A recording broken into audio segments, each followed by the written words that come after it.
ես, բայց չկա պատասխան։ Ավելի հոգսերը շատացել են, ավելի վիճակը թեժացել է, չկա պատասխան։ Հակառակորդն ասում է, որ Աստված քեզ չի լսում։ Հակառակորդը մոտենում ասում է, որ Աստծուն պետք չես։ Էս մի աղբերը պետք է, էս մի քույրիկը պետք է, բայց դու պետք չես, այսքան ամիսներ տարիներ աղոթես։ Ես ուզում եմ մի այդպես հատված հիշեցնել Սուրբ գրքից, որ մեր հավատքը զորանում է։ Սուրբ գրքում այդպիսի վիճակի հանդիպել է Իսահակը։ Եվ որ Իսահակը ամուսնացավ, Սուրբ գրքն ասում է, որ Իսահակը 40 տարեկան էր։ Եվ ասում է, որ Ռեբեկան ամուլ էր չէր ծնվել։ Եվ ինքը ասում է, Եհովային ալաչեց։ Եվ ասում է, հենց այդ պահին Եհովան Իսահակի աղոթքը լսեց։ Սենց աղոթում Սուրբ գրքը։ Բայց աղոթքի պատասխանը եղել է 20 տարի հետո, սիրելիներ։ Ասում է, որ եւ որ Հակոբն ու Եսավը ծնվեցին, Իսահակը 60 տարեկան էր։ Եղբայրներ քույրեր, դու քո Աստծու վրա մի կասկածի։ Հենց որ դու քո Աստծու առաջ քո հոգսը բերում ես հենց այդ պահից, քո հայրը քո աղոթքը լսում է, սիրելիներ։ Ժամերն ու ժամանակները մեր հասկացողության հետ ոչ մի կապ չունի։ Սա մեր երկրի բանը չի, սիրելիներ։ Սա Աստված ինքն է որոշում ումը ոնց պատասխանի, ումը երբ պատասխանի, սիրելիներ, բայց քո աղոթքը առաջի պահից իսկ երկնքի երկրի արարիչ Աստված լսում է։ Ու սրա վրա մի կասկածի։ Թող սատանան քեզ չխաբի։ Սատանան չխաբի, որ քեզ չի լսել քո Աստվածը։ Քո Աստված քեզ լսում է, սիրելիներ, բայց ժամերն ու ժամանակները սա մեր երկրի բանը չի։ Օրհնյալ է Տերը, սիրելիներ։ Այն ինչի մասին, որ ուզում եմ խոսամ, որ իմ սրտում դրվել է, որպես խոսքի բնական եղբայրներ քույրեր, պետք է ընթերցեմ երկրորդ Կորինթացիների 5-րդ գլխի 20 համարը։ Շատ օրհնյալ ու հետաքրքիր համար է։ Ես անձամբ ունեմ դրա կարիքը, սիրելիներ։ Ես այս ահագին ժամանակը այս համարի շուրջ եմ մտածում, իմ անձի հետ կապված։ Սենց է գրում. Արդ Քրիստոսի կողմանդե պատգամավորություն ենք անում, իբրև թե Աստված որդորում է մեզանում, աղաչում ենք Քրիստոսի Տերը, հաշտվեցեք Աստծո հետ։ Աղաչում ենք, որ դուք հաշտվեք Աստծո հետ։ Սիրելիներ, Պողոս առաքյալի աղաչանքը մի բան է, որ եկեղեցին ինքը հաշտվի Աստծո հետ։ Եկեղեցին ինքը ձեռք մեկնի հաշտության։ Սա ինն ու քո բաժինն է, սիրելիներ։ Աստծո կողմը ոչ մի բան, ժողովուրդ պակաս չի։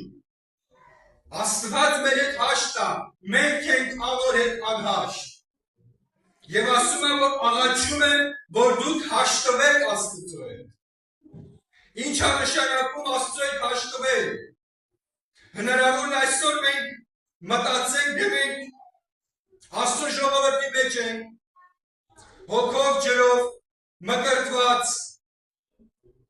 որոշ սիրելիներ ծառայություններ ենք անում, մենք մտածենք սա է հաշտությունը, սա վերջն է ուրեմն։ Բայց հաշտությունը լրիվ ուրիշ բան է, սիրելի օգնի։ Հնարավոր է դու երկար տարիներ լինես եկեղեցու մեջ, անդամ լինես, բայց դու անհաշտության մեջ լինես Աստծո հետ։ Եթե երկու հոգի իրար հետ անհաշտ են, սիրելիներ, մեկտեղ չեն կարողանում իրանք լինել, չեն կարողանում, խույս են տալի իրարից։ Հիմի, եթե ես Աստծո հետ անհաշտ եմ, ես չեմ կարող այնտեղ լինել, որտեղ ինքն է։ Իմ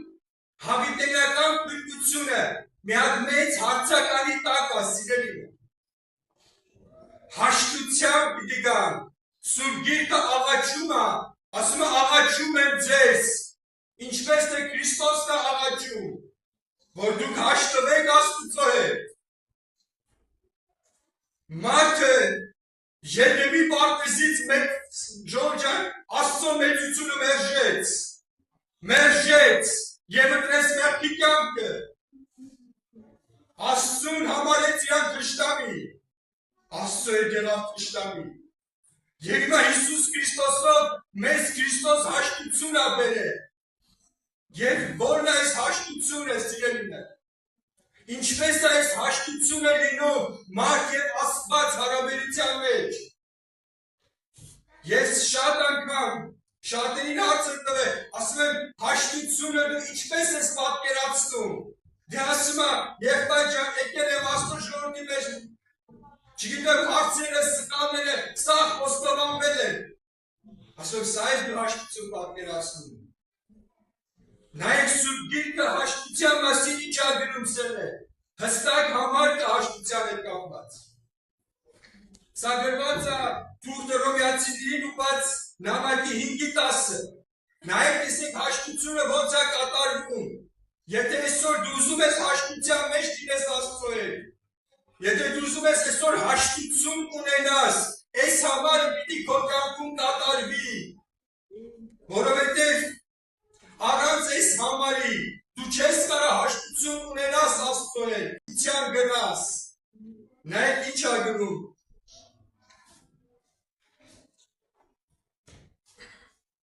Որովհետև թե որտեղ մենք ասում է թշնամի ենք, Աստծո հետ հաշտվեցանք իր որդու մահով,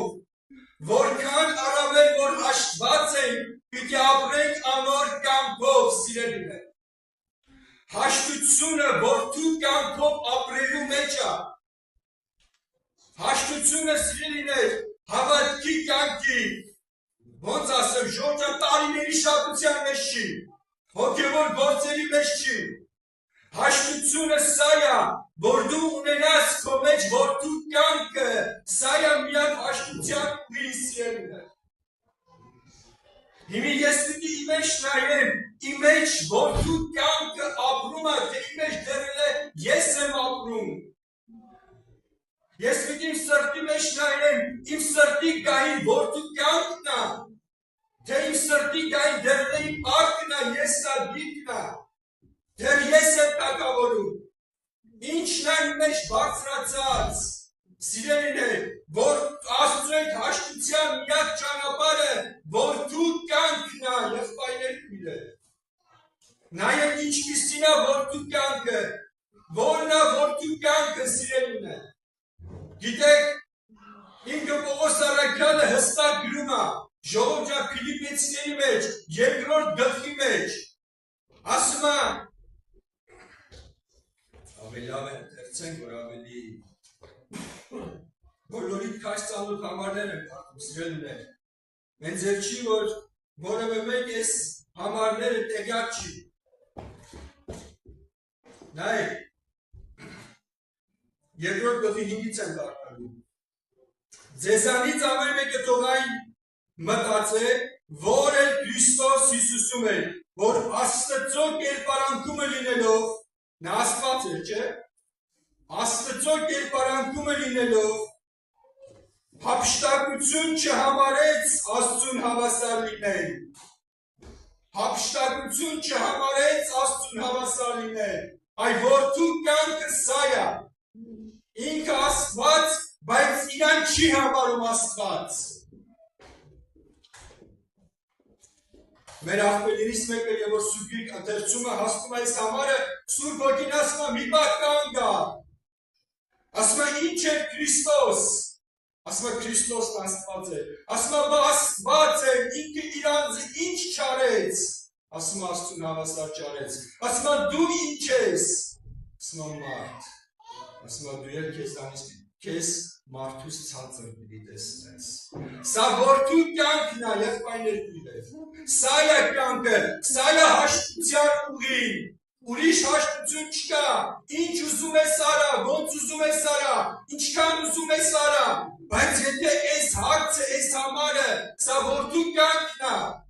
եթե քո մեջ չի մարմնացել, դու դեռ անհաշտության մեջ ես, ես էլ եմ այդ անհաշտության մեջ, եթե այս համարը իմ մեջ չի կատարվել, նայեք, շարունակությունում, այր անձը ունայնացրեց, հագավծառայի կերպարան, մարդու նման եղավ, մարդկանց պես գտնվելով իրեն խոնարհեցրեց, հնազանդ եղավ իջև իմա, եւ այն էլ խաչիմա, օրհնյալ է Տերը սիրելիներ։ Հիսուսի մահը եւ Հիսուսի խաչի մահը, դրանք ուրիշ բաներ են սիրելիներ, ուրիշ բան է դա, մահը Քրիստոսի, ու Հիսուսի խաչի մահը, ֆիզիկական մահը Քրիստոսի, եւ Հիսուսի մահը կրել, ոնց որ Պողոս եղբայրն գրում, սրանք լրիվ ուրիշ բաներ են, ժողովուրդ ջան։ Լրիվ սենը տարբեր բաներ են։ Հիսուսի մահը կրել, ինչպես ինքն ասում է սիրելը Պողոս առաքյալը, ասում է մենք ամեն օր Քրիստոսի մահը կկրենք, սա խաչի մահվան մասին չի։ Սա Հիսուսի մահը սա է, որ իր անձը ունայնացրեց, ծառայի կերպարան հագավ, մարդկանց պես գտնվելով, մարդու պես եղավ, խոնարհվավ։ Այսօր մեր հետ մի փոքր, որ լավ չեն խոսում, մեր մեջ ատոմային բոմբա պայթում, սիրելիներ, մենք մեր Տերը չենք կարողանում գտնել, մենք չենք կարողանում ուղիղ նայել, որովհետև մեր հետ լավ չեն խոսացել, մեր զանգին չեն պատասխանել, մենք սրանից ժողովուրդ ջան, մեր ներսը ապրում է քաոս, միթե մենք Քրիստոսի մահը կրած մարդիկ ենք, Քրիստոսի մահը կրած մարդիկ ենք, հիմի, եթե հիմա դու քո մեջ չունես, սա է հաշտության ճանապարհը, ուրիշ հաշտություն չկա սիրելիներ, հաշտության ուղի որդու կյանքով ապրելն է, իսկ որդու կյանքը ոնց է հայտնվում մարդու մեջ, որդու կյանքը սիրելիներ, ուշադիր եղել եք, ծոմերով, աղոթքերով, աղաչանքերով, բարձր գոռալով չի հայտնվում, թեպետ սրանք պետք են, բայց դու ինչքան ուզում ես բարձր աղոթք արա, աղաղակ արա, բայց եթե դու չես մեռնում, կյանքը չի հայտնվում քեզի, սենց է գրում Սուրբ Գիրքը, ասում է, ես ամեն օր կմեռնեմ, որ Քրիստոս կյանքը հայտնվի իմ մարկանացու մարմնի մեջ, չի ասում, որ ես շաբաթ երկու անգամ ծոմ եմ պահում, դու կարող ես ծոմ պահես, բայց չուզենաս գնաս մահվան, չուզենաս բռնել խաչի ուղին, չուզենաս քո կյանքը թողնել, մենք որ ասում ենք մահ, մենք սա ենք հասկանում, որ դու քո կյանքը թողես, որ քո կյանքը գամես խաչին, սիրելիներ Պողոս առաքյալն ասում է, որ ես Քրիստոսի հետ խաչը ելա, ելած եմ խաչը Քրիստոսի հետ, այդ դրա համար հայտնվել է Պողոսի Հիսուս կյանքը, հայտնվել է սիրելիներ, կյանքի հայտնությունը, սա մահով է լինում, հիմի դու նայդ ուզում ես գաս այդ հաշտության, դու ուզում ես Քրիստոսի հետ այդ հաշտությունը ունենալ, եթե դու ուզում ես միակ ուղի խաչն է, սիրելիներ, միակ ճանապարհը, ասում է, որովհետև մեր միջի թշնամությունը խաչով է կանգ Աստված, այսինքն խաչն է միակ ուղին, դու որ այդ խաչը կյանքը կհայտնվի քեզի, եւ Աստծո որդին, իր ժողովրդին սիրելիներ, որդու կյանքով է ճանաչում, ուրիշ ձև չի ճանաչում, չկա ուրիշ ձև սիրելիներ, Աստված իր ժողովրդին, իր հարսին, եկեղեցուն, որդու կյանքով է ճանաչում սիրելիներ, եթե քո մեջ կա որդու կյանքը, դու ուրեմն հաշտության մեջ ես Աստծո հետ, Աստված քեզ ճանաչում է, քանի հոգի կա, որ սրա կարիք ունի, քանի հոգի է տենում, որ իր հոգու աշխարհում դեռ պակաս է Քրիստոս կյանքը, քանի հոգի է համաձայն, որ գնա դեպի Գողգոթա, սիրելիներ, խաչին գնալ այդքան հեշտ բան չի, բայց հանուն հավիտենական կյանքի, հանուն Հիսուսի հետ մեկացման, արժի որ թողնել լինը, արժի գնալ Գողգոթա, արժի մերնել Գողգոթայում, հանուն հավիտենական կյանքի, թող Տերը օգնի սիրելիներ, հետաքրքիր է նայեք, եկան Հիսուսին ասեցին մեզ համար բազդում են, հիշում եք այդ հատվածը, դե քանով էս են կարել, էդ են կարել, էս են կարել, հրաշքներ են կարել, զորություններ են կարել, դե բաց մեզի, միգուցե մեծ ժողովուրդ հանգստուրը, դες լավեն ծեծում էին, բայց ինչ ասեց ես ձեզ չեմ ճանաչում, դուք որ ինչ եք անում, անօրություն եք արել, հետաքրքիր է, ես ինչքան Սուրբ Գիրքը ընթերցում եմ, ինչքան հասնում եմ, ստե այնքան զարմանում եմ, սա անբացատրելի է, ոնց կարա մարդը հրաշքներ անի, բայց իր մեջ անօրության հարցը ժողովուրդ լուծված չլինի, զարմանալի է, չէ՞, բայց փաստը մնում է փաստ, այս մարդկանց կյանքում անօրության հարցը չէ լուծվել, հաշտություն չկա, սիրելիներ, մարդ և Աստված հարաբերության մեջ, այդ դրա համար ասեց ես ձեզ չեմ ճանաչում ձեզի, սիրելիներ չի ասում է ես ձեզ չեմ ճանաչում, որ դուք Աստծո շնորհքը լավ չեք հասկացել, այլ ասում է որ դուք անօրություն եք գործել, այսինքն մեղքի հարցը, այս մարդկանց ներսում լուծված չի եղել, դեռ հրաշքներ զորություններ են արել։ Եթե իմ ու քո կյանքում մեղքի հարցը չի լուծվել, ես չեմ կարող հաշտության մեջ լինել։ Ես չեմ կարող այնտեղ լինել, որտեղ Աստված է սիրելիներ։ Սուրբ Գիրքը ստեղ ցույց է տալիս հստակ այս անհաշտության պահը, ոչ թե Աստծո կողման է, այլ մարդու կողման է։ Հիշում եք սիրելիներ, կույսերն նույն վիճակի մեջ են, անմիտ կույսերը, նույն վիճակի մեջ, եկան ասին բաց, ասեց ձեզի չեմ ճանաչում, եկեղեցու մեջ էին, Աստծո ժողովրդի մեջ էին, բայց սիրելիներ, անհաշտության պահ կար իրանց մեջ, որդու կյանքը չկար, որովհետև յուղը խորհուրդն է որդու կյանքի, Աստված եկեղեցուն սիրելիներ ճանաչում է որդու կյանքով, քրիստոսին չի ճանաչում։ Ասում է ես ձեզ չեմ ճանաչում։ Ինչ ասում ասի ես ձեզ չեմ ճանաչում։ Ուզում ասի որ մի օր մենք իրար հետ հանդիպած կանք, սա Աստված է ասում։ Մի օր մենք իրար հետ հանդիպած կանք, մի օր քեզ հետաքրքրել է իմ միջի կյանքը, քեզ հետաքրքրել է մի օր, եթե դու մի օր հետաքրքրված լինեիր որդու կյանքով, որդին իր կյանքը որպես ձրի պարգև, շնորհում է սիրելիներ Սուրբ Գիրքը այդպես է գրում, որդին իր միջի կյանքը որպես ձրի պարգև է տալի ամեն զովին, եւ որ որդու կյանքը գալիս է մարդու մեջ, մարդը ազատ է լինում մեղքի կապանքներից, մարդը ուրիշ կյանք չի մտնում, մարդը սիրել դուրսի կյանք չի մտնում, որովհետև իրան ներսում կա կյանք, որը հավիտենական է, իրական է, որը սուրբ է, ճշմարիտ է սիրելիներ։